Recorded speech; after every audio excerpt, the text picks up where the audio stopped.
Dans cet épisode de Love Hacks, nous explorons l'immaturité émotionnelle dans les relations. Non pas pour pointer du doigt, mais pour mieux comprendre le manque de responsabilité et la confusion qui prend la place de l'amour. Car l'immaturité ne vient pas d'un manque d'un sentiment, mais souvent d'une difficulté à soutenir l'autre, à évoluer ensemble et à assumer sa part dans la relation.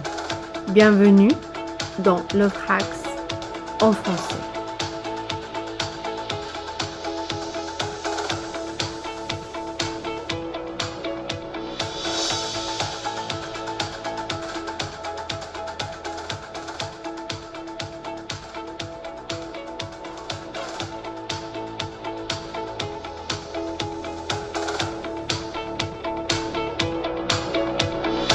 Salut et bonsoir à tous, ici c'est Maïkaïla et aujourd'hui nous allons parler de l'immaturité dans un couple et tous les problèmes que ce petit problème peut nous emmener dans un futur et pourquoi souvent les relations se terminent à cause de l'immaturité de l'un ou des deux personnes dans ce couple. Alors aujourd'hui je voudrais vous expliquer que l'importance d'être mature dans une relation peut vraiment sauver la relation. Qu'est-ce que je veux dire par là? Des fois, on sort avec quelqu'un et on se rend pas compte de ces petits détails avec l'immaturité dans les problèmes qu'on peut avoir dans notre relation. Mais lorsqu'on est avec quelqu'un un peu plus longtemps et que on commence à vivre avec cette personne, tous ces petits problèmes du quotidien peuvent devenir un gros problème.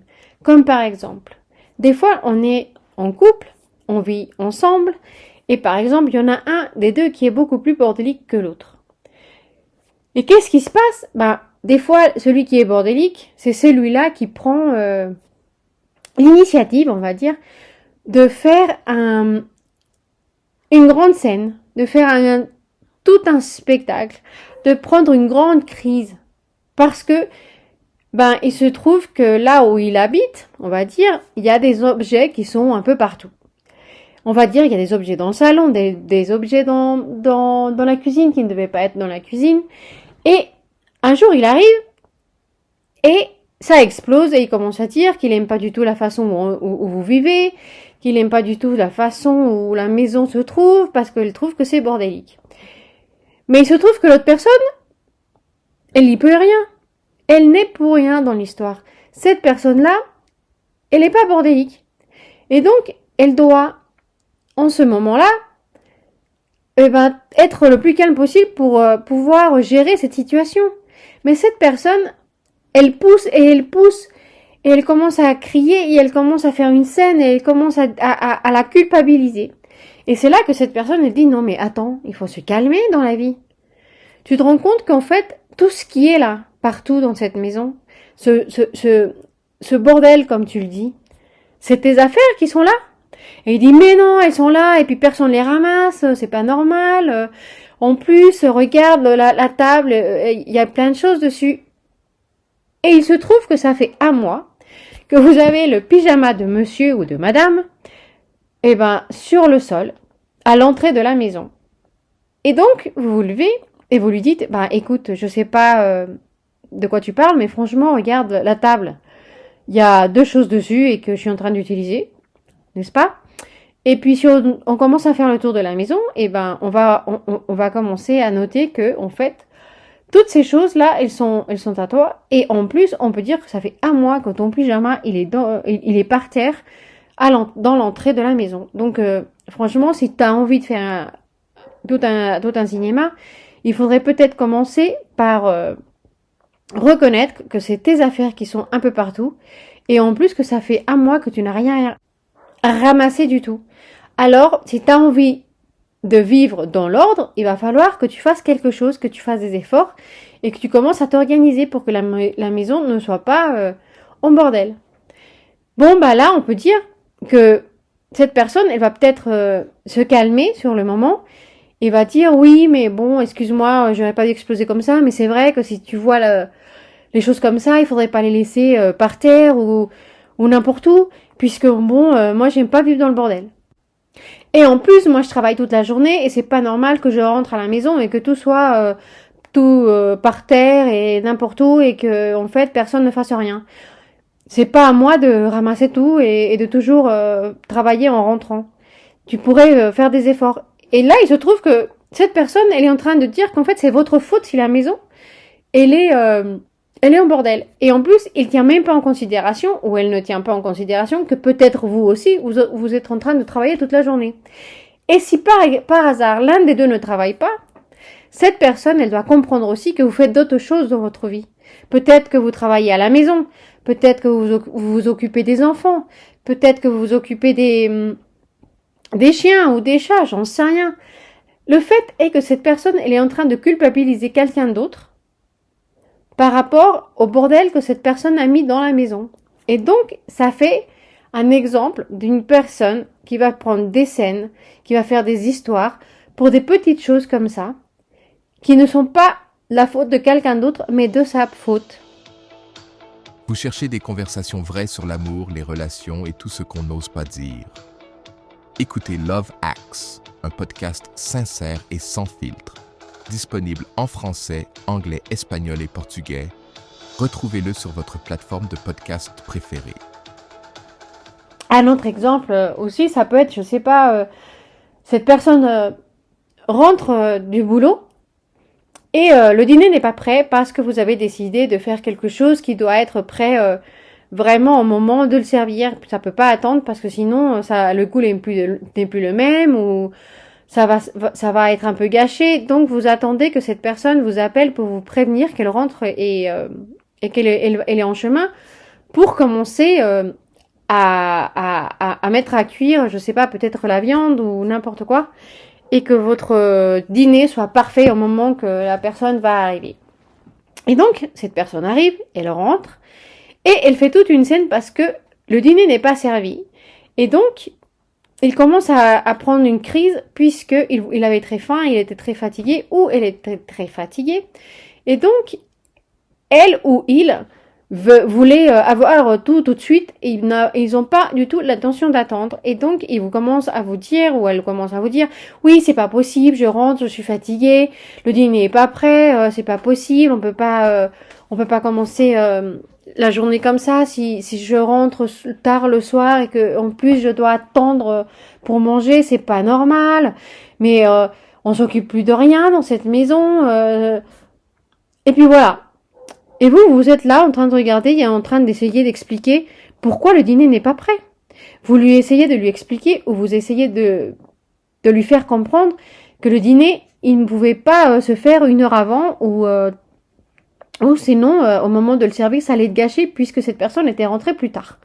Et là, elle vous dit, ouais, en plus, tu comprends pas, moi, je travaille la journée, j'ai plein de choses à faire, tu comprends même pas que moi, je dois travailler, et puis si t'es pas content, eh ben, on peut changer tout de suite les affaires, et puis, on peut commencer à apporter 50-50 dans la maison, et puis, comme ça, on est tous en situation d'égalité, et comme ça, personne doit s'énerver parce que le dîner est pas prêt.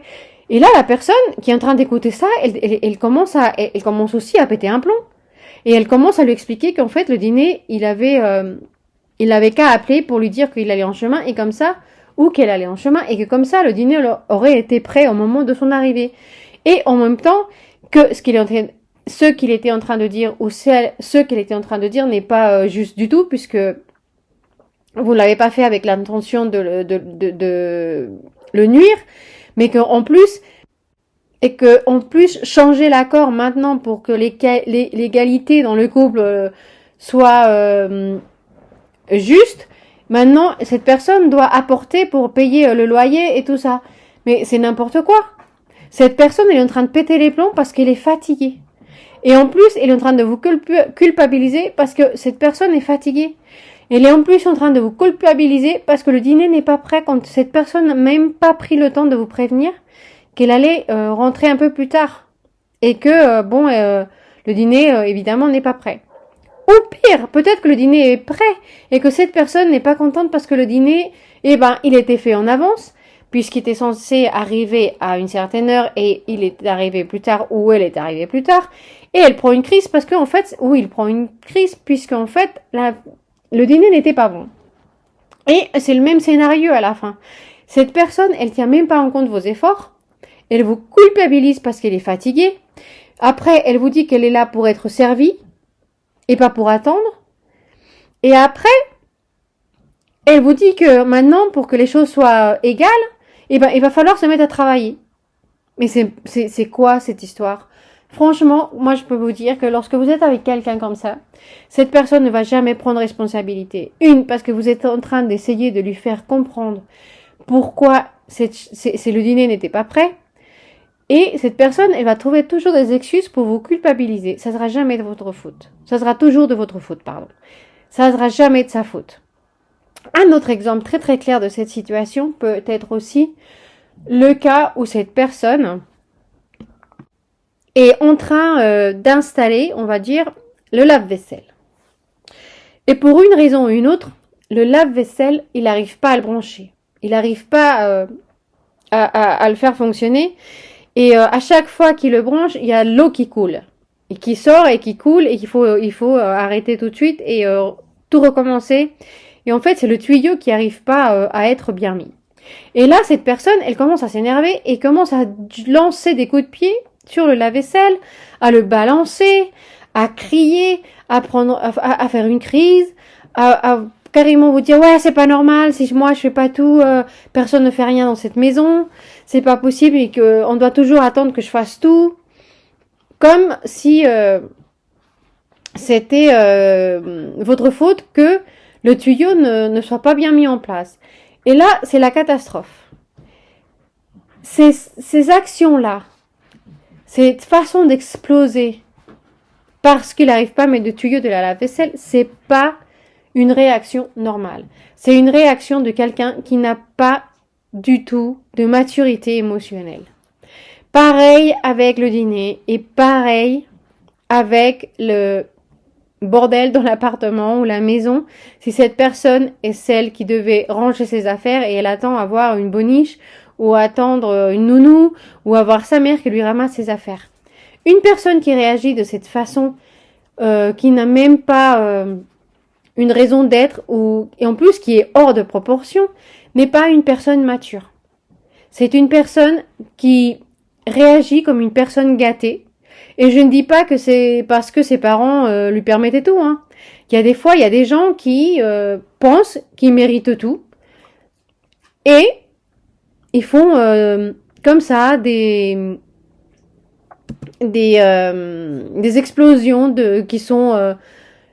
qui n'ont ni queue ni tête et qui vont nuire la relation parce que en fait à la fin ce qui va se passer c'est que ça devient comme un patron de comportement et la personne qui vit avec ne sait jamais quand cette personne va commencer à exploser de cette façon sans raison, sans avoir vraiment une raison valable pour exploser et pour faire des caprices aussi grands et hors de proportion. Donc, moi, ce que je peux vous dire, c'est que quand vous êtes avec quelqu'un comme ça, ou vous sortez avec quelqu'un qui a des réactions comme ça, il faudrait peut-être vous poser la question à 2 fois avant de continuer avec cette personne, parce que cette personne ne va pas vous rendre ou vous donner une relation tranquille. Tout au contraire, ça va devenir quelque chose de vraiment très toxique, où vous allez être vraiment très fatigué de ces caprices et de toutes ces excuses pour vous culpabiliser et se laver les mains dans des situations dans lesquelles vous n'avez rien à faire dans l'histoire et vous n'êtes pas coupable du tout de ce qui se passe dans sa tête. Et je voudrais même vous dire qu'il faut faire très attention parfois parce que ces personnes-là peuvent même devenir violentes. Et je ne dis pas que c'est le cas tout le temps, mais ça peut arriver. Et en plus, lorsque nous sommes dans une situation pareille, c'est très stressant d'être avec quelqu'un comme ça. On est jamais tranquille, on peut jamais être en paix, puisqu'on sait jamais lorsque cette personne va faire un caprice sans raison. Autre chose qui est très très fréquent dans une personne qui n'a pas de maturité émotionnelle, c'est que cette personne décide que tout dans la maison ou dans la relation doit être fait à sa façon. Il n'y a pas de négociation, il n'y a pas d'autre manière de faire les choses, c'est sa façon ou rien. Et là, c'est aussi un gros problème puisque nous sommes des individus. Et comme des individus, nous pensons de manière différente, nous faisons les choses de manière différente, nous avons des perspectives différentes, nous avons des visions différentes, nous avons une éducation différente, nous avons une façon de penser différente. Et cette personne n'a pas du tout l'intention de comprendre votre façon de faire les choses et va pas essayer de trouver un juste milieu pour trouver une solution, soit au problème, soit à la façon de faire, soit à la façon de ranger, soit à la façon de décorer, soit à la façon de partager. Ça sera toujours sa façon. Et si vous essayez de lui faire comprendre qu'il y a d'autres façons, cette personne va tout de suite vous accuser de vouloir faire les choses à votre façon et qu'il n'y a pas de négociation. C'est sa façon à lui ou rien. Ou sa façon à elle ou rien. C'est très compliqué d'être avec quelqu'un comme ça quand cette personne ne veut pas comprendre que lorsque nous sommes un couple, nous sommes une équipe. Il ne s'agit pas de la façon de faire d'une des deux personnes, c'est la façon de faire des deux personnes et de trouver un juste milieu. Qu'est-ce que je veux dire par là? Il y a des moments où évidemment cette personne aura une façon de faire des choses et nous on va être obligés de comprendre que c'est sa façon qui est peut-être la plus adéquate. Et parfois notre façon de faire peut être la plus adéquate pour trouver une solution au problème ou simplement pour décorer ou trouver ou mettre un meuble ou monter un meuble. Mais cette personne n'arrive pas à comprendre que si c'est pas sa façon d'être, c'est être carrément contre lui. Et c'est pas du tout le cas. Ce qu'on essaye de faire ici, c'est trouver un juste milieu. Si parfois on doit céder et faire à sa façon, il doit aussi céder et parfois faire à notre façon. Mais le plus important dans toute cette histoire, c'est de trouver une façon où on peut fusionner votre façon de faire et sa façon de faire et trouver votre façon d'être. Et comme ça, la situation est beaucoup plus équilibrée et il y aura beaucoup moins de conflits et beaucoup moins de problèmes et beaucoup moins de stress dans le couple. Mais cette personne n'arrive pas à comprendre que ça ne marche pas si ça ne se fait que d'une seule manière et que dans les relations, comme dans une équipe, il n'y a pas qu'une seule façon de faire les choses. Et là, c'est quand les choses commencent à devenir très très très pénibles dans un couple, puisqu'on ne peut pas parler ni négocier avec cette personne parce que cette personne ne vous écoute pas. Elle ne fait pas attention à ce que vous dites. Elle n'essaye même pas de comprendre ce que vous essayez de lui expliquer. Elle veut juste entendre pour discuter, mettre ses points en valeur et avoir raison. Et là, encore une fois, c'est pas une question d'avoir raison, c'est une question de s'écouter et de trouver une solution, d'avoir une balance dans la relation pour qu'elle devienne de plus en plus saine, de plus en plus facile à vivre et beaucoup plus cool à être l'un avec l'autre et avoir une relation qui marche, qui soit tranquille, qui soit calme, qui vous rend heureux d'être avec l'un avec l'autre, qui vous fait vraiment profiter de l'un de l'autre au maximum, pas de passer votre temps à discuter et à vous disputer à cause des petites choses banales qui n'ont aucun intérêt et qui sont vraiment hors de proportion, qui n'ont aucun fondament vraiment fort pour faire des caprices aussi grands et pour toujours trouver quelque chose qui ne va pas pour commencer à avoir des problèmes et mettre de l'attention dans votre couple. Autre chose qui est vraiment très très pénible dans une relation avec quelqu'un qui a une immaturité émotionnelle, c'est quand cette personne a décidé que la relation doit être de la façon où les deux personnes vont dans le même chemin, mais en plus, il n'y a rien qui peut aller dans une autre direction. C'est-à-dire que cette personne pense qu'une relation, c'est comme les voies de train, ça va juste dans un sens et que il y a que ça qui peut marcher dans une relation. Et là aussi, c'est un mythe. Je veux vraiment être très claire à propos de ce sujet-là. Pareil, nous sommes des individus. deux personnes différentes qui ont des vies individuelles, qui ont décidé de former un couple et de vivre ensemble. Et là, pareil, vous allez avoir une vision différente à la sienne dans certaines choses. Vous pouvez peut-être avoir des points en commun, peut-être que vous voulez avoir des enfants, vous voulez former une famille, peut-être que vous ne voulez pas avoir des enfants, mais vous voulez avoir des animaux, peut-être que vous avez envie de voyager, vous voulez pas non plus d'animaux et vous voulez pas d'enfants. Ça, c'est des points que vous pouvez avoir en commun, mais ça ne veut pas dire que votre vision de vie en général doit être la même. Peut-être que vous, dans votre métier, vous avez une façon de voir les choses complètement différente de l'autre. Peut-être que l'un d'entre vous est un artiste et l'autre est un scientifique. Déjà, c'est pas possible de voir la vie de la même manière. Vous n'avez pas du tout la même façon de voir les choses. Puisque vous êtes scientifique, vous allez tout voir dans une façon peut-être mathématique et l'autre personne, elle peut être beaucoup plus abstracte, beaucoup plus ouverte à quelque chose de différent, de visuel que la personne qui est scientifique. Donc déjà, la façon de voir la vie ne sera pas du tout la même. L'une va être beaucoup plus structurée que l'autre. Et ça ne veut pas dire que ça ne va pas marcher. D'un autre côté, peut-être que les buts de votre vie et de votre carrière ne sont pas du tout les mêmes. Peut-être que dans votre carrière, votre but dans la vie est de faire beaucoup d'argent. Et peut-être que pour l'autre personne, c'est pas faire beaucoup d'argent, mais de changer quelque chose dans la planète. Donc déjà, ça ne veut pas dire que ça ne va pas marcher. Ça veut dire justement que vous êtes des personnes individuelles avec une mentalité différente, avec une vision de vie différente, mais qu'en même temps, vous avez envie de voyager ensemble, de faire une vie ensemble, et peut-être, comme j'ai dit tout à l'heure, vous voulez peut-être avoir des enfants. Et donc ça, c'est les choses que vous allez partager dans votre couple. Mais au lieu de dire que ça ne va pas marcher et que vous êtes incompatibles, quand vous avez d'autres choses qui montrent clairement que vous êtes compatibles, mais cette personne ne veut pas l'accepter parce que vous n'allez pas exactement dans la même direction que lui ou dans la même direction qu'elle.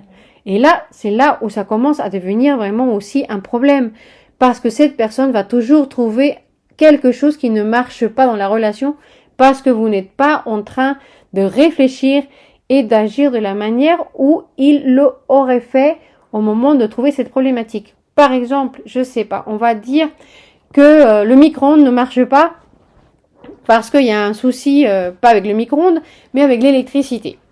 Et ben cette personne, étant donné qu'il est très bon ou elle est très bonne en électricité, dans sa tête, c'est bon, si ça marche pas, il suffit de voir ce qui se passe dans l'électricité et de le fixer. Et puis voilà, ça sera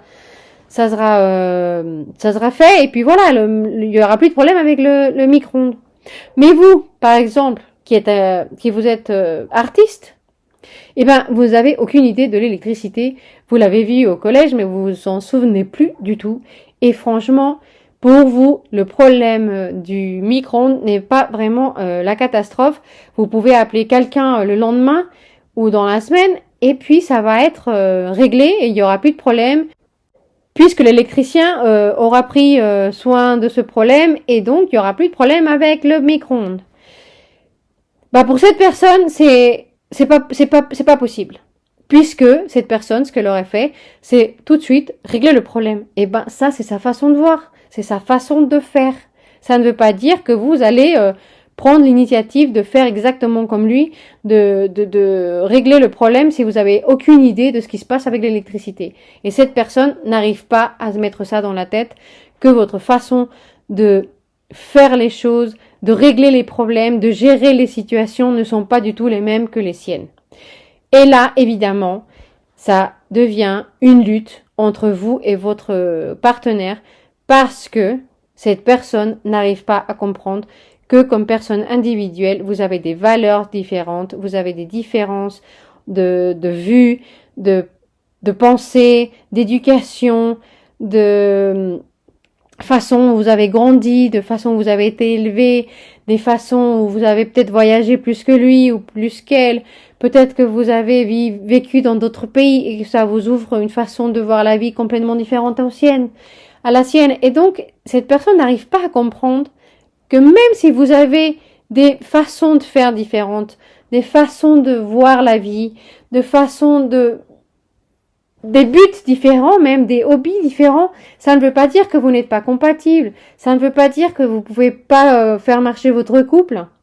Mais pour faire marcher votre couple, cette personne doit écouter, elle doit essayer de comprendre ce que vous êtes en train de lui expliquer. Et en plus, cette personne, pareil que vous, a besoin de faire des sacrifices quelquefois et de régler certaines choses en vous-même pour arriver à avoir une vie de couple qui est en balance, quoi. Je veux dire, qui a un rythme qui marche pour tous les deux. Mais si cette personne ne veut pas écouter, ne veut pas changer, ne veut pas faire d'efforts, ne veut pas faire de sacrifices et veut avoir quelqu'un à côté de lui ou à côté d'elle qui soit plutôt comme un esclave ou qui est un clone, et ben évidemment ça ne marchera jamais. Donc ce que je veux vous dire ici c'est si vous êtes avec quelqu'un comme ça et que cette personne ne veut pas changer, la meilleure solution c'est de terminer votre relation avec cette personne parce que je peux vous jurer que cette relation ne sera jamais une relation agréable.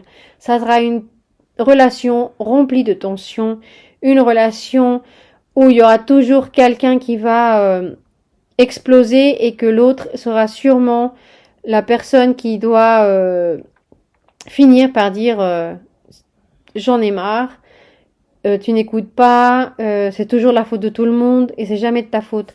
Autre chose qui arrive aussi très très souvent, c'est que ces mêmes personnes-là qui culpabilisent tout le monde, en général n'ont pas que des problèmes à la maison. Elles ont des problèmes au boulot aussi. Et là, c'est quand vous pouvez aussi vous rendre compte quand cette personne rentre du travail, elle commence à dire « Oh, j'ai eu une journée de merde, personne n'a fait son boulot, évidemment, j'ai dû tout régler, j'ai essayé de leur faire comprendre, mais personne m'écoute, personne me comprend. J'ai beau essayer de dire des choses, mais personne ne veut faire ce que je veux et personne ne fait jamais rien à ma façon. » Et si vous vous rendez compte, en fait, vous êtes en train d'écouter exactement les mêmes choses que cette personne vous dit à chaque fois qu'il y a un problème. Personne ne l'écoute, c'est toujours la faute de tout le monde, c'est jamais de sa faute, personne comprend ce qu'il veut faire, c'est toujours la faute de quelqu'un d'autre. Il se responsabilise jamais, il prend jamais compte de ses erreurs, c'est toujours les erreurs des autres, c'est jamais de sa faute. Il va jamais comprendre que ses actions sont celles qui causent les problèmes. Ça sera toujours votre faute. Pareil, si vous lui donnez des conseils par rapport à quelque chose qui ne marche pas et vous lui avez déjà prouvé, je sais pas, 100 de fois que les choses que vous lui dites qui vont arriver arrivent et cette personne ne veut jamais vous écouter. Elle a toujours raison, elle sait toujours mieux que vous, et à la fin, elle arrive à vous raconter et à vous dire « Oh, tu sais, en fait, t'avais raison, cette personne, elle m'a pas écouté, et puis en fait, tout ce que tu m'avais dit qui pouvait arriver est arrivé, mais bien sûr, moi je leur ai prévenu, ils m'ont pas écouté, et puis en fait... bon voilà, maintenant on a encore des gros problèmes à régler au bureau puisque en fait personne m'a écouté et moi j'ai essayé de tout régler et ben voilà, maintenant je sais pas quoi faire parce que tout le monde ne sait plus quoi faire puisqu'on est dans un grand problème et on sait plus du tout quoi faire et cette personne elle est partie et elle nous a laissé le boulot comme ça sans raison et puis voilà, maintenant je dois tout essayer de régler et c'est jamais parce que les autres personne fait leur boulot, qu'il y a que moi qui fais le boulot. Et ben voilà, encore une fois, ce que cette personne dit, c'est que, voilà, je sais que tu m'as prévenu, j'ai pas écouté, mais c'est pas de ma faute. C'est la faute des autres qui ne font pas le boulot et qui n'ont pas écouté tout ce que je leur ai dit pour éviter ce problème.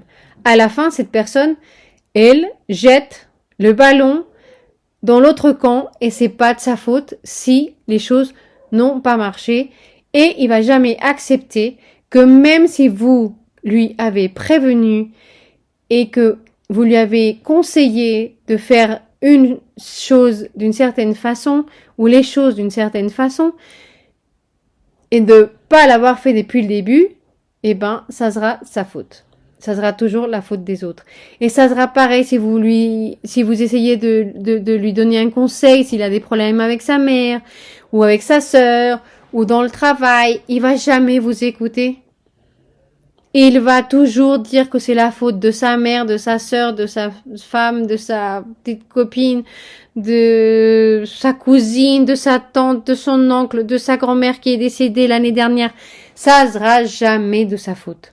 Alors, en conclusion, ce que je veux essayer de vous dire, c'est que une relation avec une personne pareille, c'est très très compliqué, c'est très très toxique, c'est très dur à faire fonctionner puisque c'est toujours la faute des autres, c'est jamais une responsabilité à lui que les choses ou à elle que les choses ne marchent pas. C'est toujours parce que les autres n'ont pas fait ce qu'ils devaient faire, mais lui, il fait tout. Et lorsqu'il ne fait pas et vous avez des preuves, ou elle ne le fait pas et vous pouvez le prouver, c'est parce que cette personne peut être fatiguée, ou parce qu'elle n'est pas prise en compte, ou parce que personne ne la comprend. Mais en fait, cette personne, même si elle ment dans une histoire, peut-être, je sais pas, on va dire, vous êtes arrivé à un accord dans une situation dans laquelle vous avez décidé que il n'était pas le moment de s'acheter une voiture, par exemple. On va dire ça comme ça. Et que cette personne arrive et elle a acheté la voiture. Et vous lui dites, mais écoute, pourquoi t'as acheté la voiture? On avait décidé que c'était pas le moment. On a des problèmes financiers en ce moment. On avait dit qu'on allait attendre, tout ça. Ouais, mais tu sais, mon frère, il m'a convaincu parce qu'en fait, elle était à super bon prix et c'était la super bonne affaire. Et puis on peut la payer avec des facilités en ce moment. Et puis bon, bah j'ai décidé de l'acheter. Et maintenant tu t'énerves parce que c'était super une bonne affaire et à la place d'être contente, tu t'énerves. Et tu lui dis non, c'est pas que je m'énerve, mais ce que je veux dire, c'est que c'était pas le moment et même si c'était une bonne affaire, on avait décidé d'attendre. Et pourquoi tu es parti avec ton frère et tu l'as acheté derrière mon dos? Je comprends pas. Franchement, je suis pas d'accord. Et là, il va vous dire, mais tu sais quoi, c'est ta faute. Parce que c'est une bonne affaire, tu veux pas comprendre qu'en fait, c'était pas vraiment nécessaire d'attendre puisque ben voilà, on a trouvé une bonne affaire et puis économiquement, et ben c'était faisable. Et à la place d'être contente et de me dire merci parce que je t'ai acheté une voiture, tu m'énerves. Voilà, tu m'énerves, tu comprends rien. Et ben là, encore une fois, même si cette personne elle a fait les choses derrière votre dos, c'est pas de sa faute, c'est votre faute parce que vous ne pouvez pas comprendre que c'est une bonne affaire. Donc, vous n'allez jamais gagner avec cette personne. Vous n'allez jamais gagner. Et même si c'est pas une question de gagner, cette personne ne va jamais admettre qu'elle a commis une erreur ou qu'elle s'est trompée ou qu'elle doit s'excuser. Et quand elle va s'excuser, elle va toujours avoir une excuse pour vous dire je m'excuse, mais tu vois, c'est à cause de ça, il y a ça derrière et à cause de ceci et cela que j'ai pris cette décision, même si je me suis trompée, je suis désolée. Elle a toujours une excuse pour invalider son excuse. Même s'il dit je suis désolée, avec l'excuse qu'il va trouver derrière, eh ben, de vous demander pardon, ça sera vraiment quelque chose qui n'aura pas un poids réel, puisque en fait, il va toujours trouver quelque chose pour dire que il avait une bonne raison pour avoir pris la décision qu'il a prise ou pour avoir fait ce qu'il a fait ou pour avoir acheté la voiture qu'il a achetée. Donc voilà, moi ce que je vous conseille quand vous êtes avec quelqu'un comme ça, c'est de couper les ponts, c'est de dire écoute, cette relation ne marchera jamais. Tu n'écoutes pas, tu veux que moi je change, que moi je fasse des efforts, que je te comprenne, mais tu fais aucun effort pour me comprendre, pour m'écouter, pour changer des choses. Et tu sais quoi, je suis fatiguée et je suis désolée, mais je peux plus continuer. Et ça sera la meilleure chose pour vous parce qu'à la fin, vous allez finir par être tellement fatigué que vous allez trouver des moments où vous allez vraiment haïr cette personne. Vous allez finir tellement fatigué que vous voulez plus jamais revoir cette personne. Et en plus, vous allez perdre une quantité de temps avec cette personne au lieu de mettre votre énergie sur quelque chose de positif et trouver la personne qui pourrait être la correcte pour vous. Donc voilà, c'est ce que je voulais essayer de vous faire comprendre de l'immaturité. Et pourquoi dans les relations, c'est si compliqué d'être avec quelqu'un comme ça, puisque les relations comme ça sont toujours très explosives et très stressantes, puisqu'on n'arrive jamais à savoir à quel moment cette personne peut exploser ou peut carrément casser les ponts parce que on ne sait pas ce qui s'est passé dans sa tête. Et vivre comme ça dans l'incertitude, c'est vraiment quelque chose que personne ne mérite. Alors, je vous conseille de bien réfléchir si vous êtes avec quelqu'un comme ça ou si vous êtes en train de voir ce comportement avec la personne avec qui vous êtes en train de penser de commencer une relation. Donc voilà, je vous souhaite maintenant des très belles fêtes de Noël. J'espère que vous allez avoir une excellente soirée en famille et un excellent dîner aussi. Et on se voit la semaine prochaine pour un nouvel épisode de Love Hacks en français. Et bonne soirée à tous. Au revoir.